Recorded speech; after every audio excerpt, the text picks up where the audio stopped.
Good morning. We are graduating students at Southeast Asian Institute of Computer Technology. Taking up digital multimedia and development design.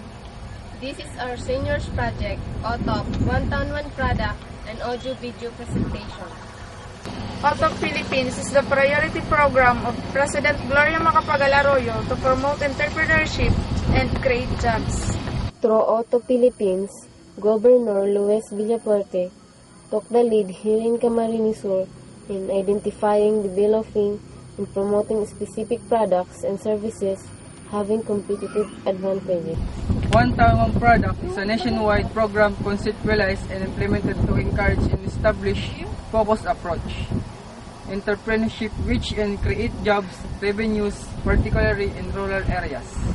Be inspired to participate as it featured 3 towns in Camarines Sur that have proven their worth as truly certified OTOP investors. And now, let's first take a look at the town of Tigaon to check on their products.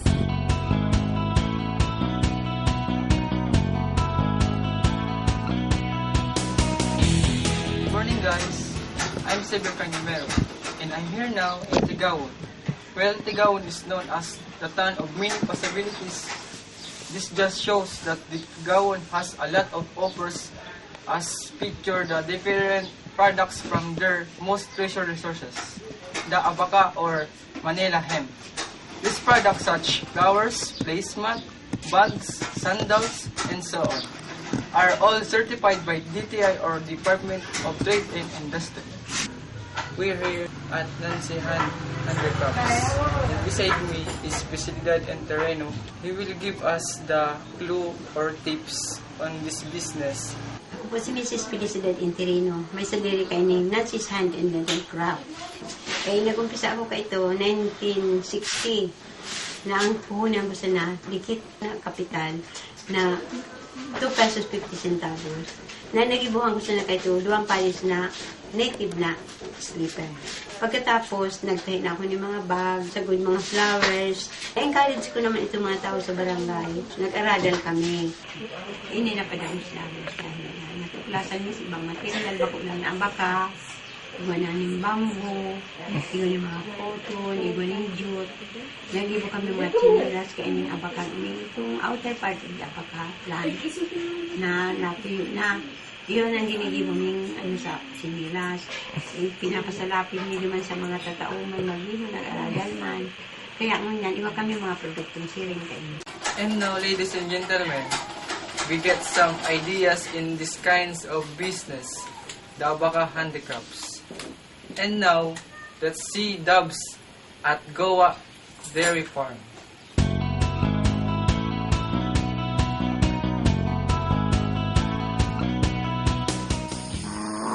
Good morning, Camarines. I'm your host, Dubs the Explorer. In this portion, OTOP One Town One Product here in Camarines Sur. And guess what? It's 6 o'clock in the morning and I'm here at the dairy farm of Goa. And now, come with us to explore this farm, to know how this business runs and witness the step-by-step process of this delicious, fresh dairy milk. To start it off, here with us, Captain Nisos Cardenas, the manager of this farm, to give some ideas in this farm. Good morning po, Kap. Good morning. Saan man po, Kap, nagpo ng business din dong ini? Pinagkanin ni Mayor Pan. Pira po gabos ang ataman yung dong baka. Nasa 50 ni. Pira lang po ang yung yung baka. 10. Thank you po, Kap. And now, we make a slight disturb in the worker.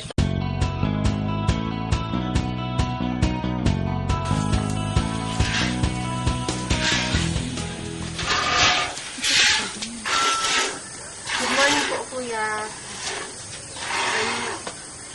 Ano po yung ginigibo mo? Natik-apod sa yan, pagagatas na may kabut lang ang tiyagan. Gano'ng kahaloy mo naman po yung ginigibo mo? Haloy naman, puon lang kas pag-abot kang itong dairy cow. Pwede po, Try. paano po? Haloy lang yan.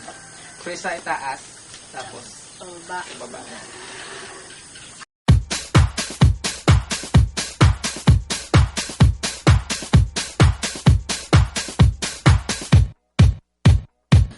Ngunyan po, yaong kita digdi sa collection center. Asin ngunyan po, ginigibo ang testing process to determine the Class A and Class B. Manay, ano pong pagkakaiba ng Class A tsaka sa Class B? Medyo dahil siyang diferensya dito sa payala na yun. Ito nagbabakat pala.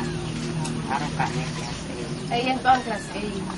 Pagkatapos pong i-testing ang gatas digdi sa collection center, dadaraw naman po siya sa processing center para sa iba pang proseso. Ngunyan po, maduman na kami sa processing center. Now we're here at the processing center to witness the step-by-step process of the dairy fresh milk.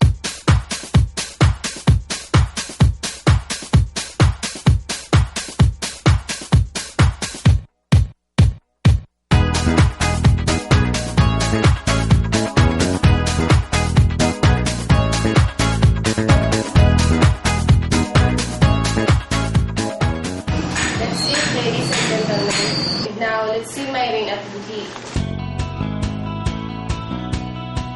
Good morning, I'm Mary Valencia.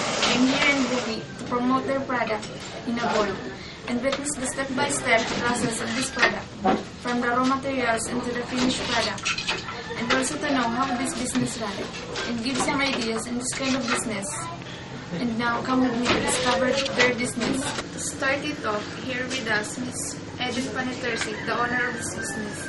Nagpuon ang hinabol digdi sa buhi sa panahon pa kan lola ko. Kolaran pigwiwig mi, halit pa yan sa Manila, pigbabakal mi, halit duman. Halit siya sa mga pabrika. May mga proseso pa para magibo siyang kumot. First, babadbarin mo na si collar, tapos ipupurn mo na to. Second, ano na yan sa shuttle, i-arom ka yan din sa handloom. And then, para experiment, nagibo mi na itong, makagibo na kami ibang products out of blankets. Nakagibo na kami table runner, placemats, and mga throw pillows. Minsan nga rin, nakakagibo pa kami mga bags. As of now, yan na, nag-i-exist ang buting-ting woven products. Ngunyan nga, may mga naman kami, mga chinelas. Pig-deliver mi man iyan, minsan sa Naga, Legazpi. Sometimes sa Manila, may man nakakaabot man. And hopefully, years to come, export. That's it, ladies and gentlemen. You've witnessed how it feels to develop interest in the business.